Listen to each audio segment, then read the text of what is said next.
નમસ્તે બાળ દોસ્તો, ઓમ શાંતિના ડિજિટલ ક્લાસમાં આપનું હાર્દિક સ્વાગત કરું છું। તો આજે આપણે વિષય હિન્દી જોઈએ, તેમાં ધોરણ 5 સત્ર 2 તેમાં આપણે 15મો જોઈએ, ખરગોશ ઓર હાથી ચિત્ર કહાની। હવે તેમાં પહેલો આપણે પ્રશ્ન જોઈએ, સરોવર કે કિનારે ખાલી જગ્યા જમીન थी, તો એમાં સી ગીલી। પછી બીજું, खरगोश के खाली जगह जमीन के अंदर थे, बिल। त्रीजू, सरोवर के किनारे कौन रहा था, सी खरगोश। चौथू, खरगोश क्या खाते हैं, खाते थे, खरगोश नरम नरम हरी घास खाते थे। पांचमू, खाली जगह बहुत प्रसन्न थे सभी खरगोश। 6, जंगल में कौन आया, जंगल में कुछ हाथी आ गए। 7, जंगल में किसका झुंड आया था, डी हाथी। 8, हाथियों के झुंड में कुछ खाली जगह हाथी थे शरारती। 9, शरारती हाथी क्या करते थे, शरारती हाथी अपनी सूंड से छोटे छोटे पेड़ तोड़ देते थे और पौधा को कुचल देते थे। 10, हाथी किससे बहुत प्यार करते हैं, हाथी पानी से बहुत प्यार करते हैं। 11, हाथी खाली जगह में पानी भर भर कर नहाते हैं, सूंड। 12, खरगोशों के बिल कहाँ थे, ये जमीन के अंदर। 13, सरोवर के किनारे की नरम जमीन क्यों दब जाती है, हाथी पानी से बहुत प्यार करते हैं, वे सूंड में पानी भर भर कर नहाते और बाद में सरोवर के किनारे मिट्टी में लौटते थे, उनके भार से किनारे की नरम जमीन दब जाती थी। 14, खाली जगह जमीन हाथियों के बार से दब जाती थी, बी नरम। 15, खरगोशों के सरदार ने क्या उपाय सोचा, खरगोशों का सरदार ने यह उपाय सोचा कि कुछ चुने हुए खरगोशों को साथ हाथियों के सरदार के पास जाए और उनसे बात करे। एना पछीनु पेज आवे आपणे 16मो, खरगोशों का सरदार क्या बोला, खरगोशों का सरदार बोला, हम चांद के भांजे हैं, मामा रोज सरोवर के हमसे मिलने आते हैं, वे आपसे नाराज है। 17, खरगोश सरदार ने स्वयं को किसका भांजा बताया, खरगोशों सरदार ने स्वयं को चांद का भांजा बताया। 18, खरगोशों के मामा कौन है, बी चांद।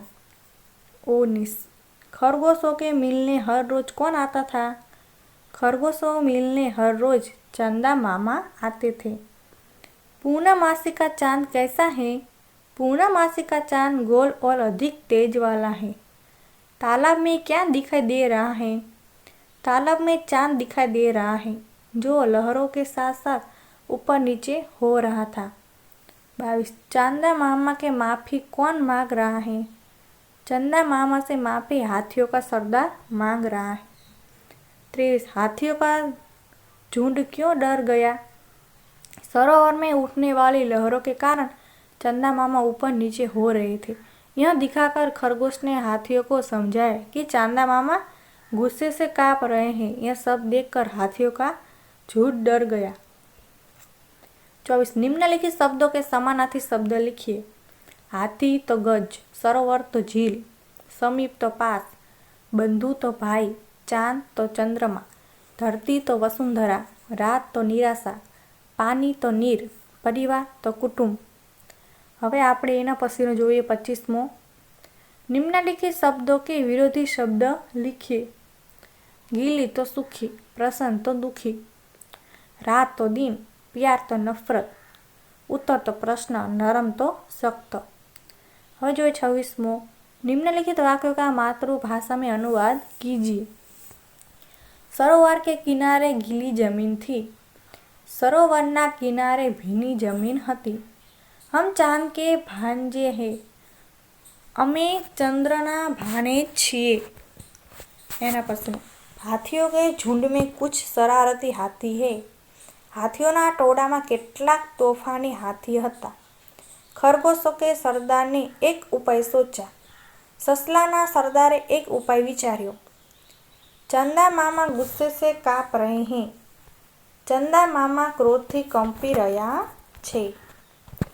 27, मुहावरों के अर्थ लिखकर वाक्य में प्रयोग करें, गुस्से से कांपना, क्रोधित होना। वाक्य मेरी शिकायत सुनकर पिताजी गुस्से से कांपने लगे। फूला न समाना, अत्यंत खुश होना। वाक्य वर्ग में पहला क्रमांक आने पर मैं फूला न समाया। ऊंचे चलना, प्रगति करना। वाक्य परिश्रम करने वाले व्यक्ति अवश्य ऊंचे बढ़ते हैं। अभिवादन करना, सत्कार करना। वाक्य हमें घर आए मेहमानों का अभिवादन करना चाहिए। शब्द समूह के लिए एक शब्द लिखिए। 28वां तेमा पहलू छे बहन का लड़का, भांजा। एक घर में रहने वाले लोग, परिवार। जिस रात चांद गोल होता है, पूर्णमासी। હવે 29वां पूर्णमासी और अमावस्या कब होती है, लिखो। प्रत्येक भारतीय माह के शुक्ल पक्ष में अंत में पूर्णमासी होती है। इस दिन चंद्रमा पूर्ण गोल होता है। प्रत्येक भारतीय माह के कृष्ण पक्ष के अंत में अमावस्या होती है।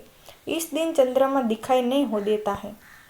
30वां मेरा प्रिय प्राणी के विषय में 10-12 वाक्य निबंध लिखो। आ वाक्य આ જે તમને આપી દીધો છે અહીંયા, તો એ આપણે લખવાનો નથી અને તમારે તમારી નોટબુકમાં લખીને તૈયાર કરવાનો છે. આમાં તો લખેલો જ છે એટલે આમાં લખવાની જરૂર નથી. તો મને આશા છે કે તમે તમારી નોટબુકમાં લખશો અને બાકીનું જે લખીને આવ્યું છે એ આપણે તૈયાર કરીશું. આભાર.